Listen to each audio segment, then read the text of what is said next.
ಪ್ರೀತಿ properties ಅಂತ ನಿಜವಾಗ್ಲೂ ನಾನು ಇವತ್ತು ತಗೊಳ್ತಾ ಇದ್ದೀನಿ. ನಮಗೂ ಒಳ್ಳೇದಾಗುತ್ತೆ, ನಮ್ಗೆ ಗೊತ್ತಾಗುತ್ತೆ.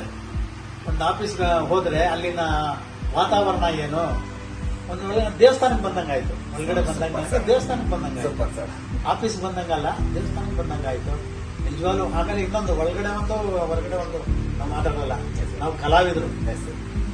ಏನಿದ್ರು ನೇರ, ದಿಟ್ಟ, ನಿರಂತರ, ನೇರ ನುಡಿ. ಹೃದಯಾಂತರಾಳದಿಂದ ಹೇಳ್ತಾ ಇದ್ದೀನಿ. ನಿಜವಾಗ್ಲೂ ಖುಷಿ ಆಯ್ತು. ಯಾರು ಬೇಕಾದ್ರೂ ಬರ್ಬೋದು. ಅದರಲ್ಲೂ ಬಂದ ತಕ್ಷಣ ಪುನೀತ್ ರಾಜ್ಕುಮಾರ್ ಫೋಟೋ ನೋಡಿ ಇದಾಗ್ಬಿಟ್ಟೆ ನಾನು. ತುಂಬಾ ಇದಾಯ್ತು. ನಿಮ್ಮ ಒಂದು ಪ್ರಾಪರ್ಟೀಸ್ ನಿಮ್ದು ಏನು ಇದೆ ಅದು ತುಂಬಾ ಮುಂದಕ್ಕೆ ಹೋಗ್ಲಿ, ಚೆನ್ನಾಗಿ ಆಗ್ಲಿ, ಏನೋ ಮುಂದುವರಿಲಿ. ಹೀಗೆ ನನ್ನಂತ ಸಾವಿರಾರು ಜನರಿಗೆ ಒಂದು ಆಶ್ರಯ ಆಗ್ಲಿ. ಇವತ್ತು ಒಂದು ಸೂರ್ ಬೇಕು, ಪ್ರತಿಯೊಬ್ಬರಿಗೂ ಸೂರ್ ಬೇಕು. ಏನೋ ಇವಾಗ ನಾವು ಕೊಡೋ ದುಡ್ಡು ನಿಮ್ಮ ಹತ್ರ ಇರಲ್ಲ.